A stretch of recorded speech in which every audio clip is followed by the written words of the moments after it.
Shalom semua, shalom. Halo. Shalom ya, anak-anak Tuhan.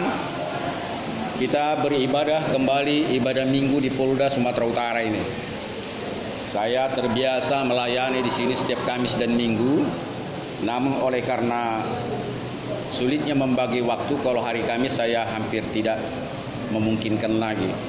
Dan saya berusaha seperti hari ini, hari Minggu, saya sempatkan melayani di Polda. Sebentar habis ibadah ini saya sudah berangkat ke luar kota, yang biasanya 2-3 malam. Karena itu kita sudah kenalan, ya semua tadi sudah disebut, semua pakai marga. Kebanyakan dari Tanah Karo, ada yang dari Toba ya, Siahaan dan Sianturi tadi ya, dan sebagainya. Jadi kita bersaudara di dalam Tuhan ya.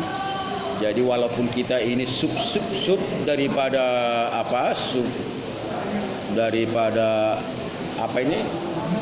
Batak ini, ya kita tuh satu ya di dalam Tuhan ya. Nggak ada istilahnya Batak Karo, Batak Simalu, Batak Toba dan sebagainya ya. Apalagi di luar Batak ya, sama ya. Termasuk kita tidak membawa-bawa gereja dalam ibadah pada saat ini ya. Dan saya selalu meninggalkan simbol-simbol gereja, sekalipun saya ada gereja saya, yaitu HKI. HKI itu singkatan dari Huria Kristen Indonesia, sama dengan HKBP itu ya, tidak ada bedanya, dan ritualnya juga sama ya. Jadi namun dalam kita beribadah kepada Tuhan yang Ekad, kalau bahasa Ibrani-nya Ekad, Ekad, Elohim Ekad, Tuhan yang Maha Kuasa, bukan, Tuhan yang Maha Esa. Kalau yang Maha Kuasa itu El Shaddai, ya, El Shaddai biasa saudara dengar. Tetapi Tuhan kita itu satu, tunggal. Tuhan kita tidak lebih dari satu, ya. Kita aminkan itu, amin. Amin. Sekalipun kita mengenal Dia di dalam, Yesus yang menjadi juru selamat, yaitu Kristus. Amin. Amin. Kita memulai ibadah kita bernyanyi kasihnya seperti sungai. Kasihnya 3 ya. Kasihnya seperti sungai. Tunggu, yang mau tepuk tangan silakan. Kalau di gereja nggak biasa tepuk tangan, saya mau katakan, bagi Tuhan sebetulnya puji-pujian yang menyenangkan bagi Dia adalah sukacita. Kalau saudara bergembira hanya lipat tangan begini, tutup mata atau senyap, itu tidak cocok lagunya dengan bergembira ya. Apabila saudara di pesta ya, gadis Melayu dengan tortor Batak ya, gadis Toba dengan goyang deli, marah Tuhan itu ya. Kalau saudara di pesta ya begitulah heroiknya ya, gadis Melayu dengan tortor Batak, si boru Toba dengan goyang deli, tambah tuak lagi kan, tambah bir dan sebagainya. Itulah heroiknya, sehingga adat pun dikesampingkan. Ate namar bau ate. Kalau bahasa Karo apa itu yang marbau itu ya, yang tidak sungken ya sama ipar perempuannya itu ya. Itu pantang sekali sebetulnya, melihat mata pun pantang itu ya, tetapi pantatnya pun ditunjuk-tunjukkan ya, goyang-goyang begitu. Jadi saya mau katakan, tatkala kita bernyanyi ya, kita lebih daripada pesta orang Batak ya. Jangan diketawai kita. Di pesta kalian heroik. Tatkala kalian beribadah lipat tangan ya, seperti mau mati begitu. Padahal lagunya lagu sukacita. Ya, ini dipikirkan dan katakan kepada gerejamu. Kenapa di gereja kita menyanyikan sukacita sama Tuhan, bukan seperti di pesta? Pendeta sama sintua pun ya menari-nari waktu pesta itu. Amin atau amin? Amin? Amin. Jadi itulah saya katakan, selalu perbaharui ibadahmu, bukan ibadah kebiasaan. Tuhan tidak suka dengan ibadah kebiasaan, tetapi yang lahir dari roh, yang Dia sendiri memimpin roh kita. Amin. Amin. Jadi tinggalkan kebiasaan. Kalau saudara tidak bisa menari sama Tuhan, sekarang ini kita menari sama Tuhan. Nanti baca Mazmur 150 ya. Di situ dikatakan, segala yang bermuji muliakanlah Tuhan, segala yang bernapas muliakanlah Tuhan, dengan sorak-sorak, dengan tari-tarian gambus dan kecapi ya, seruling, dan semua yang berdentang berdenting muliakanlah Tuhan. Mazmur 150. Nah, kalau saudara diajak melakukan itu, kenapa tidak? Itulah saya katakan, gereja juga harus diperbaharui, direformasi, biar Tuhan memberkati jemaatnya. Amin. Tepuk tangan dulu buat Tuhan. Saya mau lihat ini sukacita. Dan satu hal saya mau katakan sebelum kita bernyanyi. Saudara percaya Tuhan itu hadir di mana-mana? Dari mana saudara buktikan dulu? Bagaimana saudara mengatakan dia hadir di mana-mana? Dan dia ada melihat wajahmu. Dia ada di tengah-tengah kita. Dan dia yang menghimpunmu. Di mana buktinya? Katakan bukan karena perkataan. Ini karena kita bisa ngumpul seperti ini. Ya, betul. Tapi apakah ini hanya semata-mata kemauanmu sendiri bisa kita berhimpun di sini? Tidak. Buktikan di mata orang yang tidak kenal Tuhan.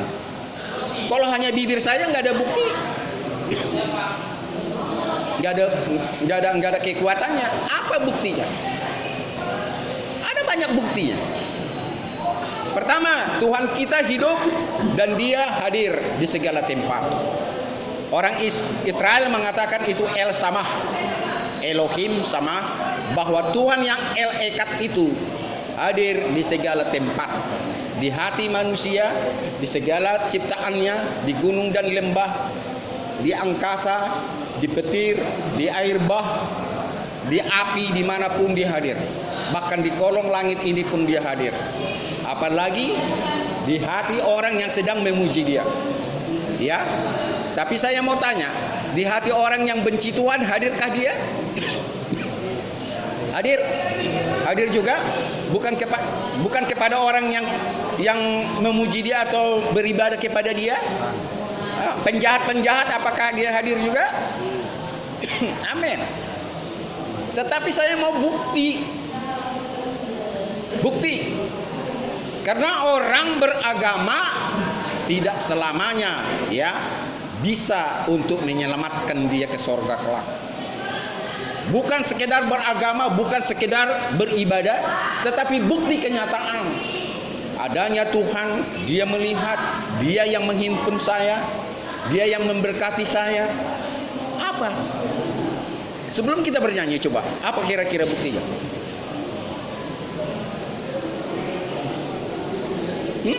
Kalau saya bilang salah satu, ada gembira di hatiku. Ada gembira di hatiku yang tadinya saudara mengantuk di selmu, tidak tahu melakukan apa. Pada saat ini telingamu kurang panjang mendengar firman Tuhan atau perkataan-perkataan dalam ibadah ini. Matamu kurang apa ini namanya, terbelalak melihat kenyataan kita bisa berhimpun. Ini semua karena dia melawatmu, dia ada padamu, dia seolah-olah menghipnotismu, sehingga selama ini kalau saudara beribadah biasa saja. Tetapi sekarang ini ibadah, kenapa justru di penjara telinga saya kurang panjang untuk mendengar dan mata saya kurang terbelalak melihat kenyataan ini.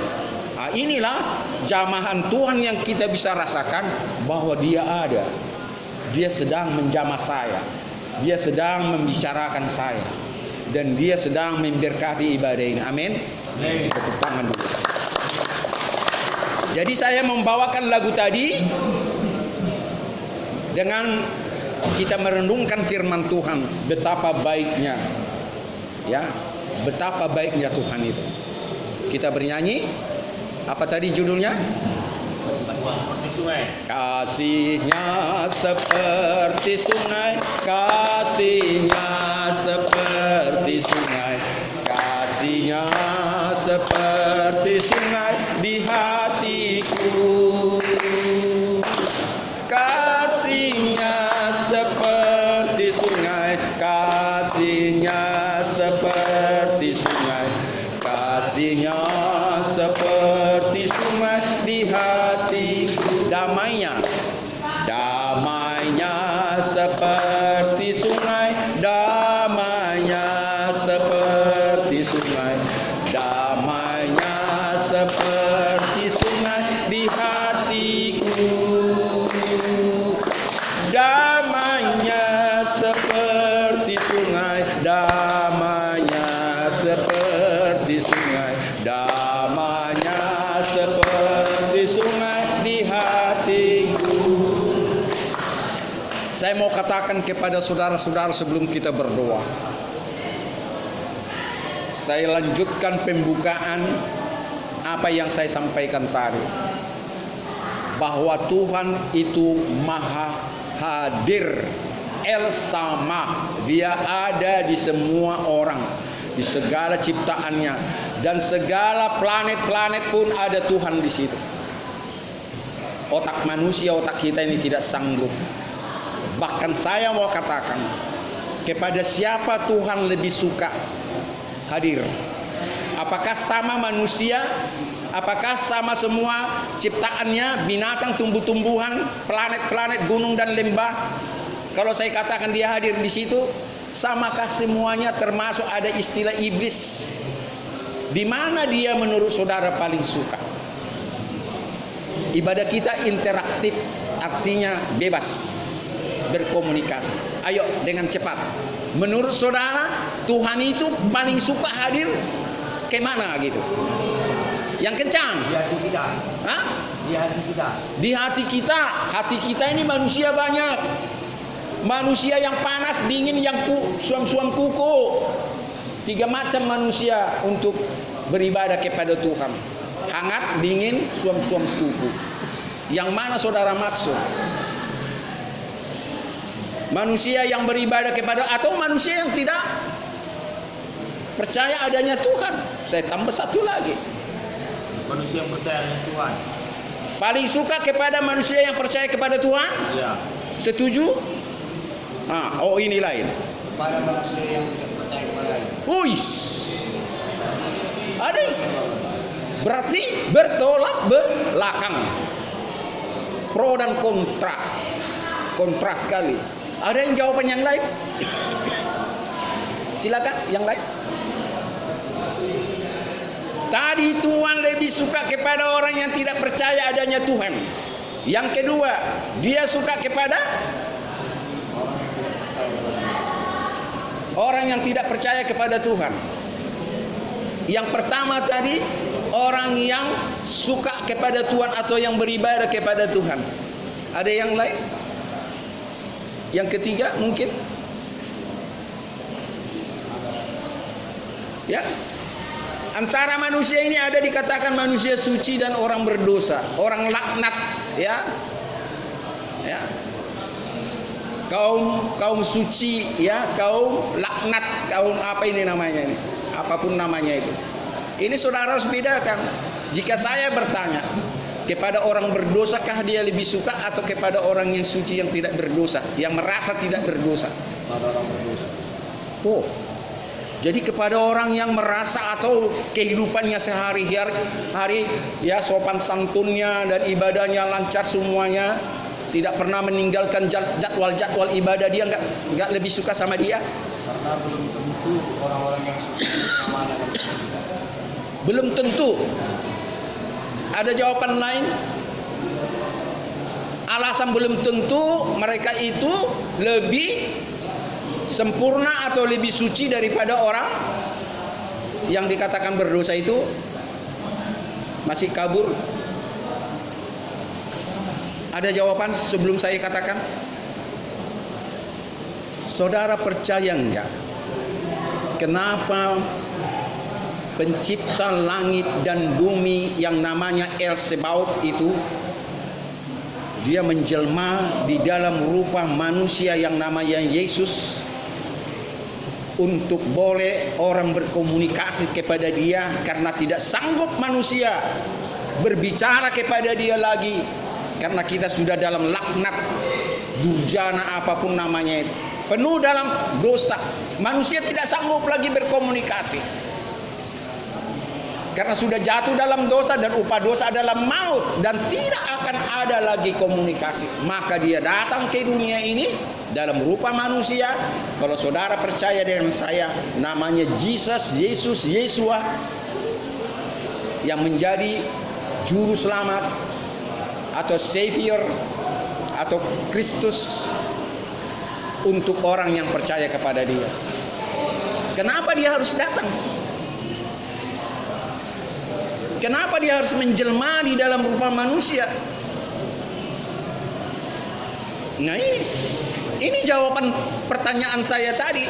Karena begitu besar kasih Elohim Bapa di sorga akan manusia ciptaannya itu, sehingga Dia mengaruniakan anaknya yang tunggal Tuhan kita itu.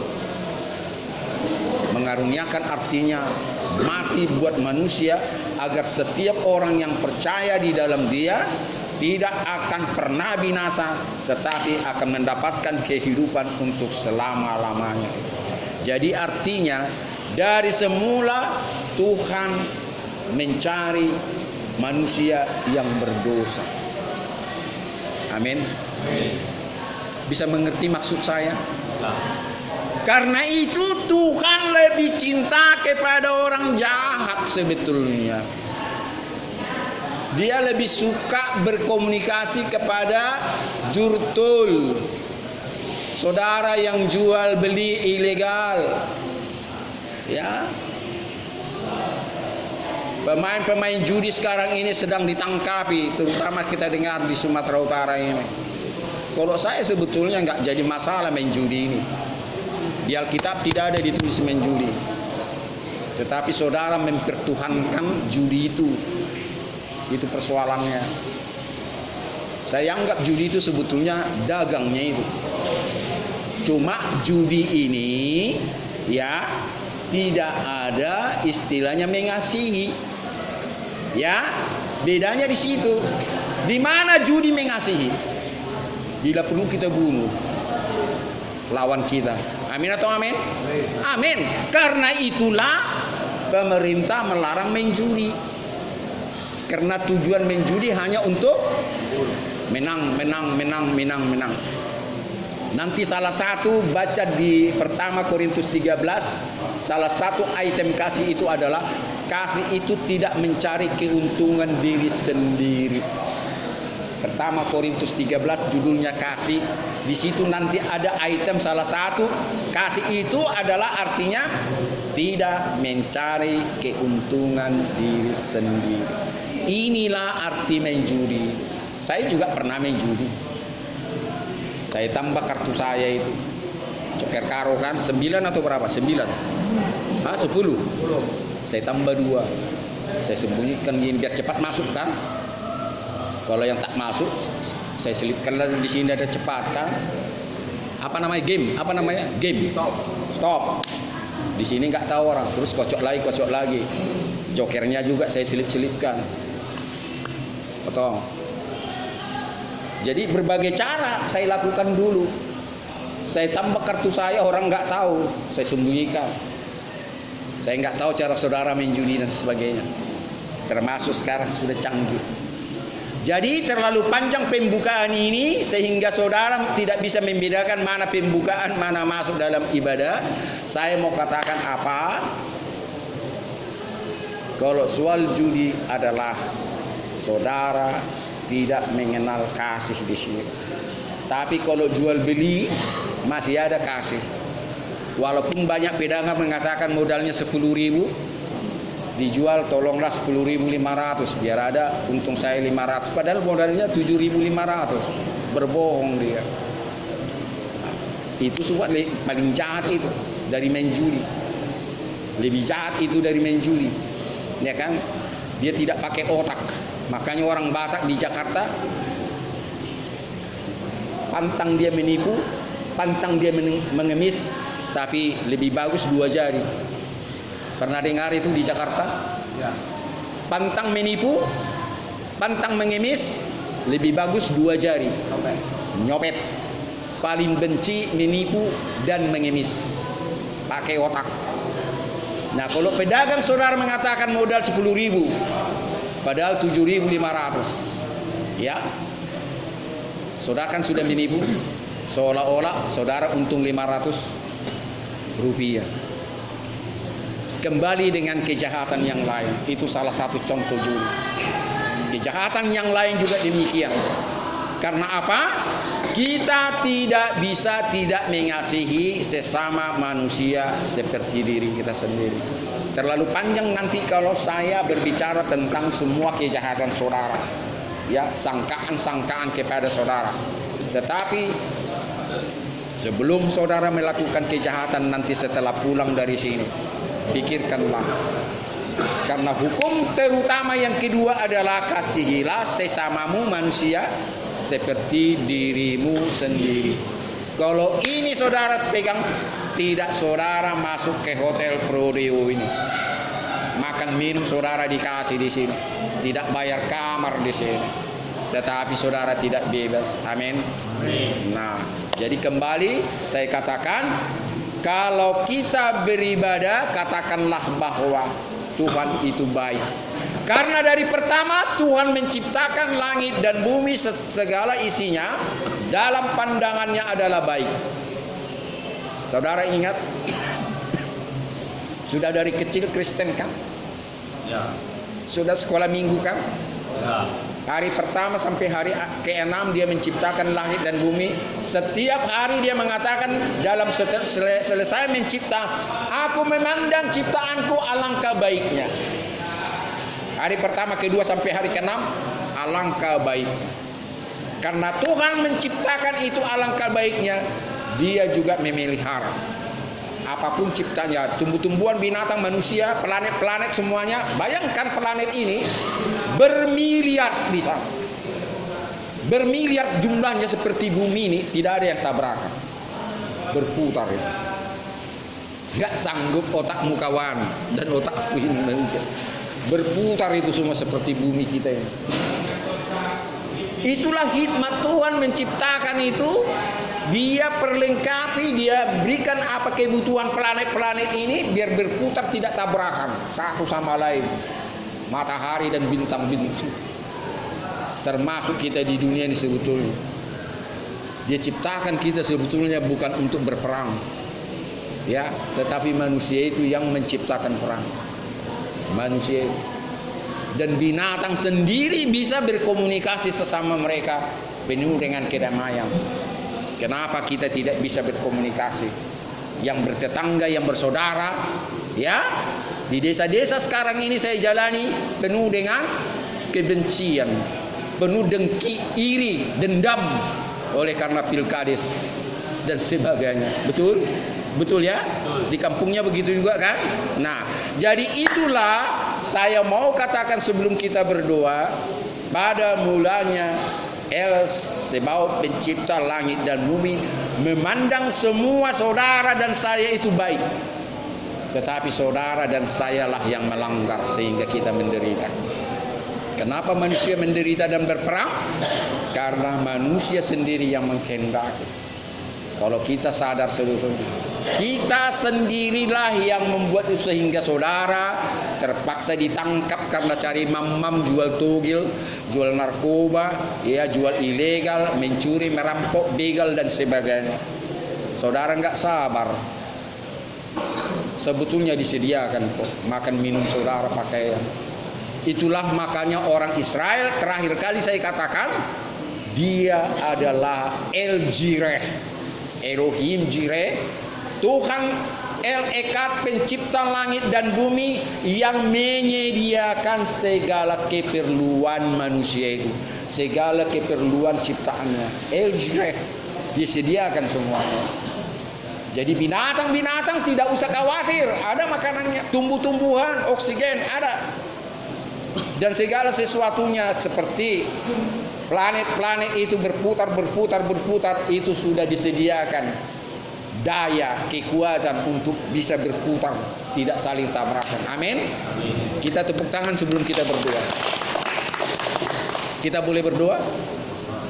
Terima kasih Bapa, permulaan daripada ibadah kami ini sudah hamba sampaikan bahwa Engkau adalah begitu berkhidmat, berkuasa, ya El Shaddai, membentuk segala ciptaanmu ini. Dan Tuhan sebetulnya berencana semuanya penuh damai dan sejahtera. Tetapi Tuhan, manusialah yang melanggar daripada janji-janji Tuhan, titah-titah-Mu, memakai akal okolnya, memakai kekuatannya, sehingga sesat di jalan dan penuh dalam dosa dan pelanggaran, termasuk pelanggaran KUHP yang sedang saudara-saudara hamba-Mu ini perhadapkan di Polda Sumatera Utara ini. Terima kasih Tuhan, sebagai pembukaan hamba sudah mengajarkan bahwa Engkau adalah Maha Kasih dan Maha Hikmat, dan menyediakan sebetulnya bagi mereka apa yang mereka perlu di dunia ini. Terima kasih Tuhan, dalam ibadah ini sempurnakanlah kasih-Mu di dalam kami. Ampunkanlah dosa dan pelanggaran mereka. Sucikan mereka saat ini sehingga tidak sia-sialah ibadahnya sekarang ini.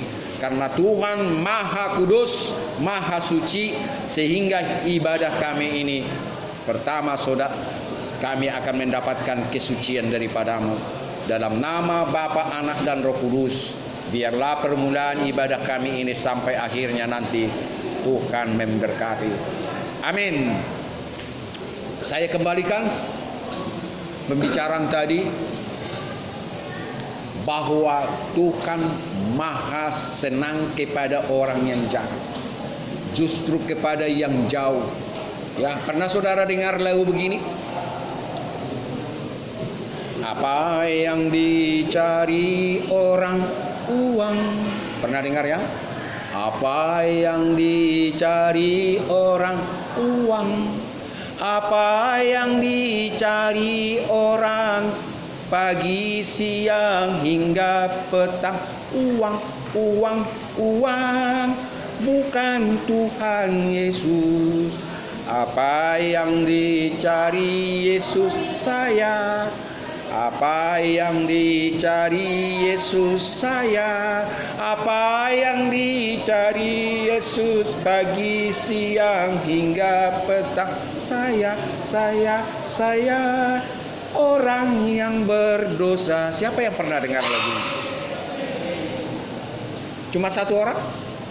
Nanti kalau saya sebut begini, yang keras ya, uang, uang, uang, bukan Tuhan Yesus. Lebih kuat ya.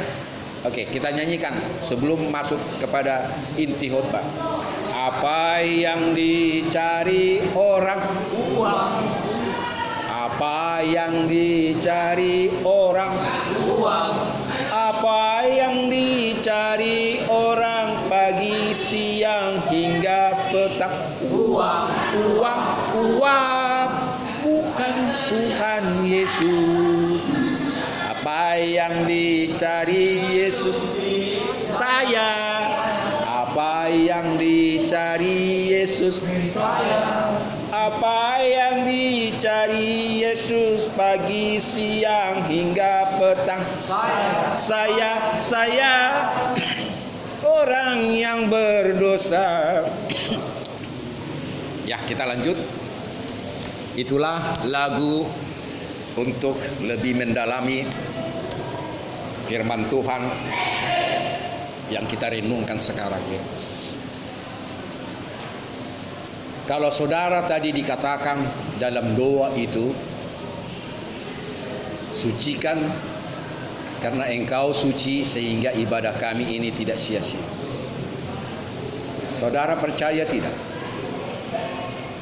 Bahwa lewat kekudusan kesucianlah manusia bisa mendengar suara Tuhan.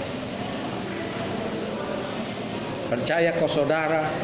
Di dalam kekudusan, hanya di dalam kesucianlah manusia bisa melihat kerajaan Tuhan. Pernah dengar itu?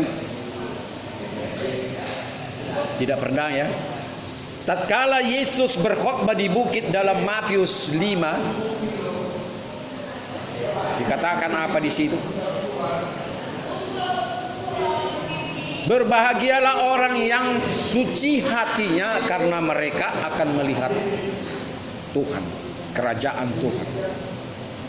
Dalam arti, hanya dalam kekudusan manusia bisa merasakan kehadiran pekerjaan Tuhan atau pertolongan Tuhan atau pembicaraannya, larangan Dia, menyuruh kita apapun.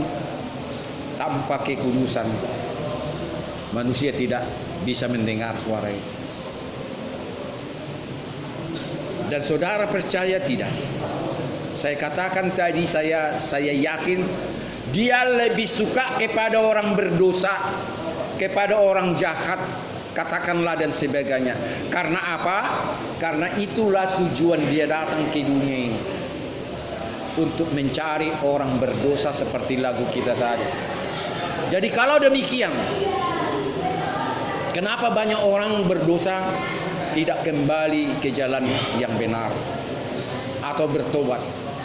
Kalau selalu Tuhan menegur, berbicara kepada orang-orang salah itu, kenapa manusia sampai mati tidak bertobat? Jadi ada jawaban daripada saudara kita. Belum tentu yang di mata orang kudus, orang suci, orang yang taat kepada Tuhan sesungguhnya demikian. Dan belum tentu orang yang dikatakan berdosa itu adalah orang yang paling berdosa daripada orang yang dikatakan kudus. Memang demikian, saya juga setuju. Karena manusia bukanlah hakim atas manusia, ya, kecuali KUHP ada hakimnya. Tapi masalah kerajaan surga, manusia tidak menjadi hakim. Hanya dialah yang pernah menjadi manusia, menderita dan mati, dan bangkit dari kematian dan naik ke surga. Di bahunya diberikan pemerintahan untuk selama-lamanya. Dan dia menjadi raja di atas segala raja, dan dia menjadi hakim di atas segala hakim. Dan dialah nanti yang akan menghakimi saudara dan saya. Ditambah dengan apabila saudara dan saya mati di dalam dia. Pernahkah saudara dengar bahwa saudara bisa menjadi hakim atas manusia ke neraka dan ke surga? Tidak pernah baca Alkitab. Kalau saudara tidak pernah mendengar itu, saya mau katakan bahwa saudara sangat mulia di mata Tuhan, sangat berharga di mata Tuhan. Bahkan saudara diberikan kehidupan yang layak dan yang melebihi daripada saudara duga di dunia ini. Itu tidak seberapa. Bahkan bersama-sama dia nanti menghakimi orang yang hidup dan yang mati. Saudara bila mati di dalam Tuhan, baca nanti firman Tuhan, terlalu lama kita buka-buka. Bahkan malaikat sendiri pun, saudara dan saya apabila mati di dalam dia, menjadi hakim. Betapa mulianya saudaraku, betapa berharganya saudaraku sekarang ini. Ini belum selesai. Saya mau katakan ini belum selesai. Berapapun hukuman kepadamu, belum, masih berharga. Karena firman Tuhan ada mengatakan ada yang terdahulu menjadi terkemudian, ada yang terkemudian menjadi yang terdahulu. Jadi jangan kecil hati. Saya datang ke penjara-penjara, bukan hanya Polda Sumatera Utara, Polda-Polda yang lain saya kunjungi juga. Polres-polres di seluruh Sumatera Utara saya kunjungi, dan polres-polres di Polda yang lain pun saya kunjungi. Ada nanti saudara lihat di YouTube saya, untuk mengatakan bahwa saudara sangat berharga di mata Tuhan. Tepuk tangan sendiri. Jangan kecil hati. Tepuk tangan bukan untuk saya, tepuk tangan sama dia. Jangan tepuk tangan seperti ini.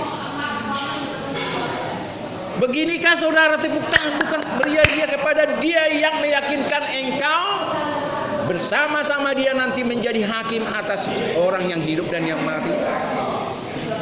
Kalau saya untuk pertama mendengar berita itu, bersorak-sorak saya. Ada kisah dulu namanya Zakheus, orang pendek kan? Ya, dia ini pemungut cukai. Dia merasa orang berdosa karena selalu orang yang dipungut cukai melebihi dari apa yang ditetapkan oleh pemerintah. Dia menipu. Jadi setiap dia mengambil pajak, diambil untuk dia sendiri. Tatkala Yesus berjalan-jalan bersama murid-muridnya dan orang-orang banyak, Dia dengar Yesus akan lewat. Terbuka hatinya pengen lihat rupanya. Saking pendeknya dia naik ke pokok. Ke atas pokok pohon yang tinggi untuk melihat dan rombongan itu. Sebetulnya tanpa dilihat mata daripada Yesus dia tahu. Karena dia adalah pencipta langit dan bumi sekalipun dia manusia. Saudara aminkan itu? Dia yang Rahman dan yang Rahim. Sebagai dia Tuhan, tanpa melihat mata jasmani sebagai manusia dia tahu apa yang terjadi di dunia ini.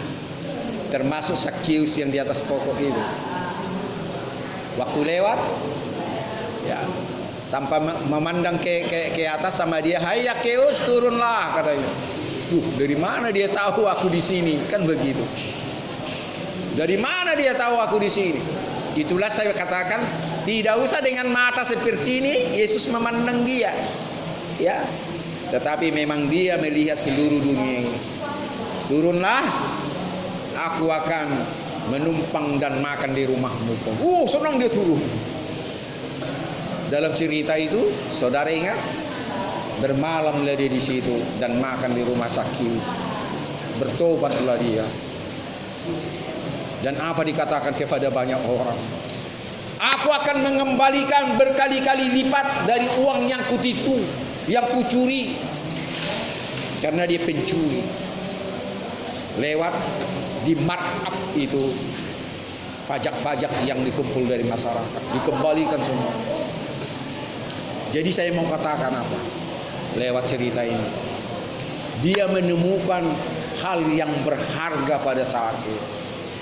Cerita yang berharga di mata Yesus bahwa keselamatan akan dimiliki oleh setiap orang yang percaya di dalam dia, sekalipun dia adalah orang yang paling berdosa di situ. Dan pada saat itu memang Zakheuslah orang yang paling jahat di situ. Ya, dipalak orang lain. Memang dia tugas mengumpulkan pajak, tapi ditambah. Ya, kita bayangkan bagaimana kekayaan dia. Ibarat Sambo, ya, raja judi dia. Dialah raja penjudi. Karena segala penjudi setor sama dia. Amin. Nah, seperti dia lah itu. Bayangkan. Tetapi di luar daripada KUHP, Sambo bisa diselamatkan. Di luar KUHP, Tuhan sanggup mengampuni dia sekalipun dia membunuh. Ya. Masalah hukuman Tuhan dengan hukuman KUHP, saudara harus bedakan. Ya. Karena Zakheus sudah menemukan bahwa pengampunan berlangsung kepada dia, dosa-dosanya diampuni, bergembiralah dia, ditaburlah, dibagi-bagilah uang kejahatannya. Itu peristiwa yang pertama. Peristiwa yang kedua mau saya katakan apa? Saudara ingat, tatkala Yesus berbicara kepada para nelayan, dia mengatakan, taburkanlah jalamu ke tempat yang tidak biasa mereka buang jalannya itu, tetapi justru disitulah mereka menemukan ikan-ikan yang luar biasa. Sampai perahunya penuh dengan ikan, ditambah lagi perahu-perahu yang lain dipanggil, mengisi jala yang begitu besar. Hanya satu kata daripada Yesus, taburkanlah kepada jalamu ke tempat yang engkau tidak biasa taburkan. Dilemparkannya, justru di situ ikan diperoleh. Saya mau katakan, saudara mungkin ingat cerita ini atau lupa sekarang ini. Saya ingatkan saudara, begitu mereka melihat bahwa mujizat yang diturunkannya pada saat kepada orang-orang para nelayan, ya, bahwa ikan-ikan mereka dapat dengan luar biasa hanya sekali lemparan, mereka bertobat dan meninggalkan ikan-ikan itu dalam perahu. Bayangkan itu. Udah lebih dari satu perahu itu. Dicari lagi perahu-perahu yang lain untuk mengisi ikan-ikan ini. Dan mereka tinggalkan itu di pantai. Bukan mereka jual ikan-ikan itu, melainkan dia mengikuti rombongan Yesus yang selalu berjalan kemana-mana. Kisah yang kedua ini saya katakan kepada saudara apa? Tatkala manusia menemukan mutiara yang paling berharga, keselamatan yang daripada dia, pastilah dia meninggalkan segala perbuatan-perbuatan yang lama, yang tidak menghidupkannya. Perbuatan-perbuatan yang selama ini dianggapnya untung, malah dianggapnya rugi.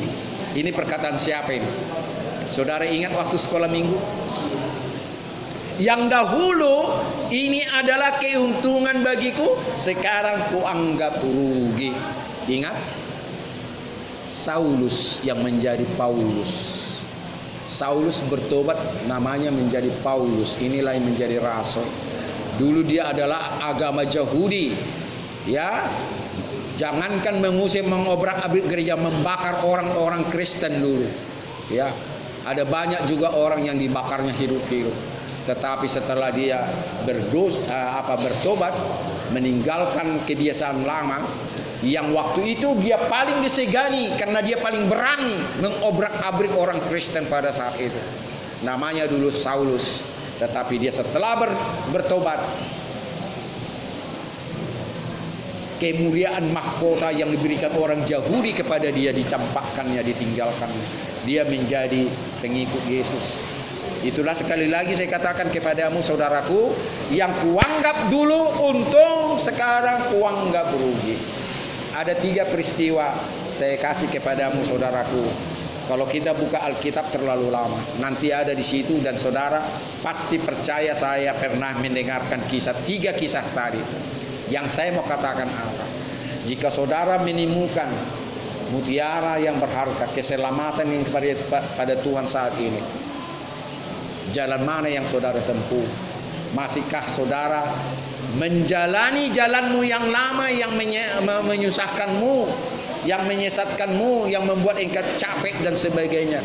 Dan mungkin saudara sudah berapa kali masuk penjara, saya tidak tahu. Ada yang mengaku dulu sampai 9 kali. Ya, saya enggak tambah itu. Saya Pak Pendeta sudah 9 kali masuk penjara. Ada yang 2 kali di sini? Tidak, baru pertama kali. Amin, kejujuranmu. Justru yang pertama ini saudaramu Bunda Gulama, bagaimana di penjara itu untuk selanjutnya. Ini masih enak di Polda ini, ya. Bagaimana kalau saudara di Polsek, ya, kayak ikan rebus. Di sini enak masih ini, seperti pakai ASI, ya. Kadang di Polsek saudaraku air pun tidak ada, ya. Dan terjadi keributan di mana-mana. Tapi kalau di Polda, setiap Polda seperti ini, khususnya Sumatera Utara ini, ya saudara seperti enak di sini, seperti di hotel, ya. Ya. Tapi saya mau katakan, kalau Tuhan sudah berbicara kepadamu, jangan pernah mengeraskan hati. Ya, itu dikatakan kepada jemaat Ibrani, nanti baca di situ selalu dikatakan Rasul Paulus kepada orang-orang yang dikhotbahi, orang-orang yang diinjili. Jika Tuhan berbicara padamu saat ini, jangan pernah keraskan lagi hatimu. Seperti bangsa Israel keluar dari tanah Mesir, bangsa itu juga tidak taat. Bangsa itu juga memberontak kepada Tuhan. Bangsa itu juga murka. Ya, oleh karena apa? Dia murka oleh karena penderitaan yang sesaat diberikan, mereka tidak kuat. Hanya sesaat saja mereka tidak mendapatkan minuman, mereka sudah mau membunuh Musa pada saat itu. Hanya sesaat saja mereka tidak mendapatkan makan, mereka mau membunuh Musa saat itu. Tetapi saudara saya yakin penderitaanmu mungkin oleh karena berbagai-bagai alasan, perlu uang dan sebagainya, sehingga melakukan tindak pidana seperti ini. Kembalilah kepada jalan yang benar. Lakukanlah. Jangan pakai istilah orang Batak itu mengemis, jangan menipu, jangan mencuri, iya. Itu sama-sama juga. Cuma saya katakan istilah itu apa? Lebih terhormat saya memakai otak saya. Artinya di situ adalah pakai pikiran yang sudah dikasih Tuhan kepadamu. Tetapi jangan seperti mencuri. Itu pula. Pakailah pikiran, pakai tenaga, pakailah kesempurnaan. Sedangkan orang yang cacat, yang tuli, yang buta bisa mencari uang. Kenapa saudara tidak bisa mencari uang dengan baik? Masih ingat apa yang saya katakan tadi? Sesungguhnya Dia memberikan segala keperluan, segala ciptaannya. Kalau di Alkitab dikatakan, sedangkan burung pipit yang tidak menabur, dia makan setiap hari. Ya, diberikan burung-burung itu dan binatang-binatang, tidak mencangkul itu. Disediakan makanan. Soal keindahan juga, lihatlah bunga bakung di lembah, katanya firman Tuhan. Dia tidak memintal, tetapi diberikan keindahan. Dia tidak capek. Dia diberikan keindahan. Dia tidak susah memberikan keindahan. Apalagi saudara adalah insan yang paling dicintai oleh Tuhan, yaitu manusia. Kenapa saudara tidak pakai firman Tuhan di dalam menghidupi kehidupanmu sehari-hari? Jadi saya ulangi, kenapa tidak pakai firman Tuhan dalam menghidupi kehidupanmu sehari-hari? Artinya berimanlah kepada Dia. Lakukanlah yang benar, jangan lakukan yang salah. Selalulah mengasihi manusia seperti dirimu sendiri, sehingga engkau lepas daripada tindak pidana. Inilah yang membuat saudara jatuh ke dalam perbuatan tindak pidana. Dan apabila saudara keluar dari sini,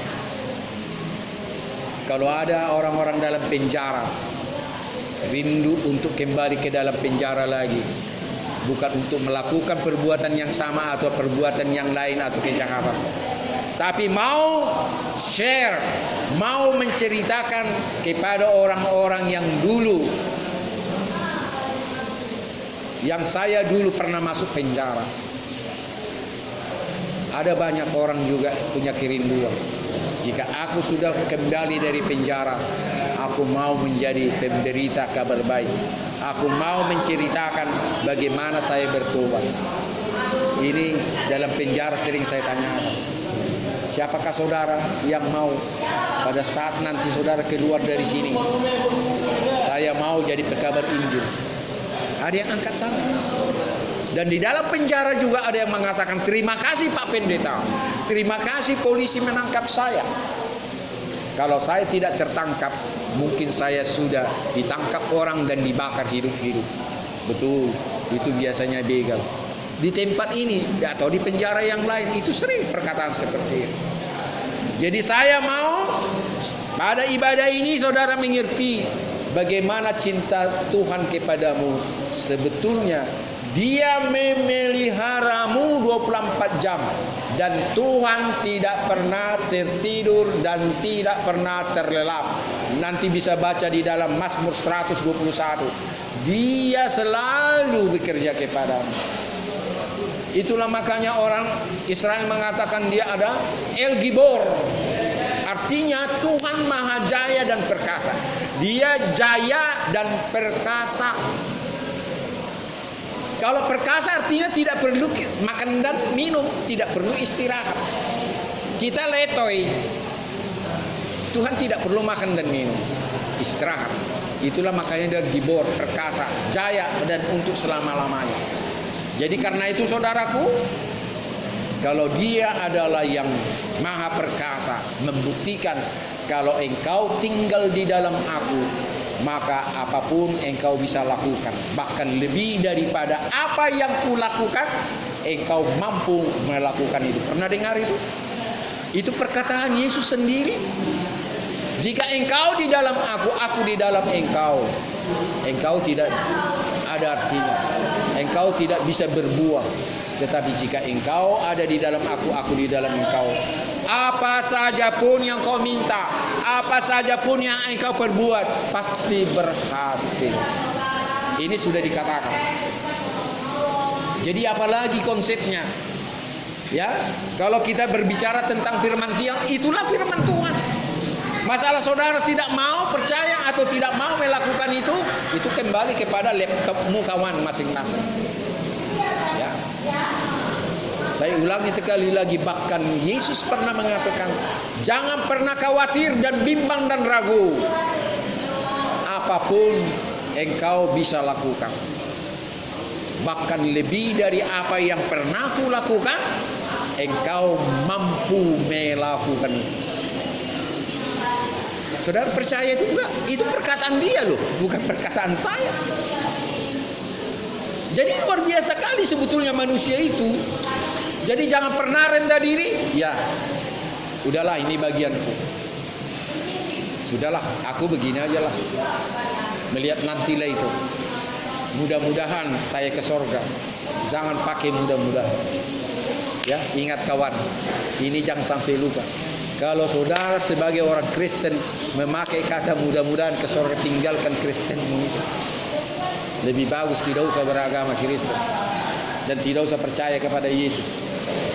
Ya, ajaran agama mengatakan itu, tetapi kebenaran adalah saudara harus yakin. Tanpa yakin saudara menemukan kebenaran itu, buat apa saudara beribadah? Buat apa saudara beragama? Tinggalkan aja itu.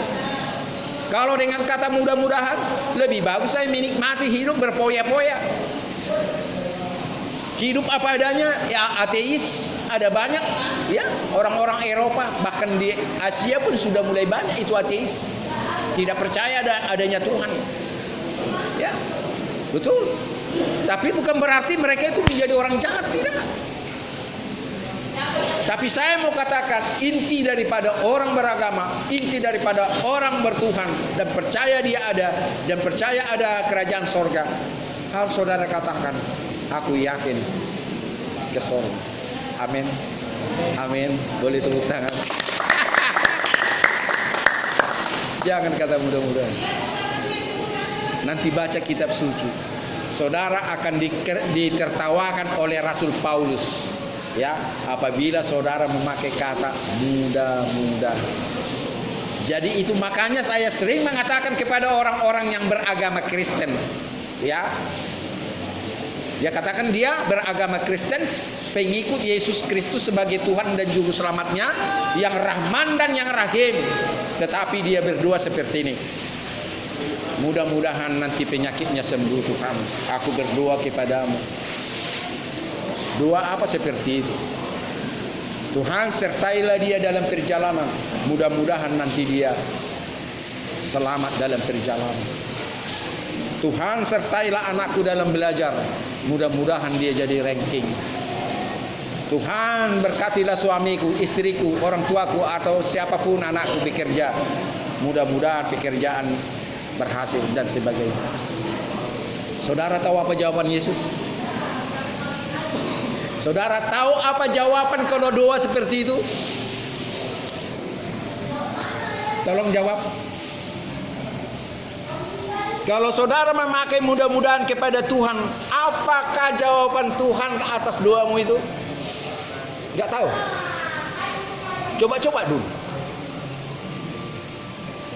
Kalau saudara berdoa kepada Tuhan dengan kata-kata mudah-mudahan, Tuhan itu juga mengatakan kepadamu, mudah-mudahan ku jawab doamu itu dan ku berikan. Sudah ketawa dia ini, berarti ngerti dia. Mudah-mudahanlah ku kabulkan doamu itu, anakmu lulus, pekerjaanmu, perjalananmu baik-baik, dan mudah-mudahanlah engkau dapat jodoh. Kalau engkau meminta dengan cara mudah-mudahan, mengerti? Tepuk tangan yang meriah sama Tuhan. Ini saya ajarkan kepadamu cara bertuhan yang benar, iman yang benar, bukan yang iman mudah-mudahan. Sehingga Tuhan akan menjawabmu, mudah-mudahan kuberikan kepadamu anakku, karena engkau juga berdoa kepadaku, mudah-mudahan Tuhan memberkati. Termasuk pada saat saudara minta pengampunan dosa, mudah-mudahan Tuhan mengampuni dosaku dan Tuhan akan menjawab, mudah-mudahan juga lah. Kita lihatlah nanti. Buat apa saudara agama Kristen atau beragamalah dulu, janganlah dulu agama Kristen. Buat apalah saudara beragama, beribadah kepada dia, pada imanmu iman yang cetek, iman yang tidak teguh dan kuat. Saya mau bandingkan iman yang teguh. Ingat Daud? Ingat Daud? Daud penggembala kan, orang kerdil dia, pendek. Goliat ingat, tinggi besar, ya, terlatih panglima perang, belajar berperang. Goliat itu namanya orang Filistin, dan Daud itu adalah orang Israel yang hanya penggembala. Tatkala orang Israel berhadapan dengan orang Filistin, apa kata Daud? Mundur kalian semua saudaraku, biar aku yang maju menghadapi Goliat. Dia tahu dia maju dalam nama Tuhan, dan dia merasakan Tuhan menyertainya, bahkan Tuhan pencipta langit dan bumi. Sedangkan Goliat adalah penyembah patung-patung. Dia menyembah Tuhan yang hidup, El Ekad itu. Dan dia percaya apabila Tuhan sudah memerintahkan dan merasakan menyertai dia, tidak ada pernah dia takutkan lagi. Ingat apa yang dikatakan di Mazmur 23, Tuhan adalah gembalaku, takkan kekurangan aku. Ia membaringkan aku di padang yang berumput hijau. Ia membimbing aku ke air yang tenang. Ia menyegarkan jiwaku. Ia menuntun aku ke jalan yang benar oleh karena namanya. Ingat ini, sekalipun aku berjalan dalam lembah kekelaman, aku tidak pernah takut bahaya, sebab Tuhan besertaku. Gadamu dan tongkatmu itulah yang selalu menghiburku. Jadi itulah perkataan Daud yang tidak pernah takut bahaya, termasuk peperangan siapapun, termasuk peperangan apapun, karena Tuhan beserta dia. Tatkala Goliat berhadapan dengan Daud, dia membawa apa, ingat? Kalau bahasa Batak licing-licing, ya, untuk mukul apa itu, lembu-lembu. Katakanlah itu apa itu, apa namanya ini, sapu lidi dari enau itu, yang itu, katakanlah itu, atau ya katakanlah rotan gitu, dan termasuk ketapel. Dan inilah setiap hari sama dia untuk menghalau ya binatang-binatang buas tatkala mengganggu ternaknya. Dan dia maju ke depan. Saudara ingat ceritanya apa kata Goliat? Hai anak kerdil, apakah kau kira aku anjing sehingga kau membawa cambuk seperti itu? Inilah sombongnya si Goliat. Yang kau kiranya aku anjing, kau bawa aku cambuk yang kecil seperti itu. Karena Daud sudah tahu dia beserta dengan Tuhan pencipta langit dan bumi, El Sebaot dan El Shaddai yang maha kuasa. Dia katakan sama Goliat, karena engkau sudah menghina Tuhanku yang beserta dengan aku saat ini.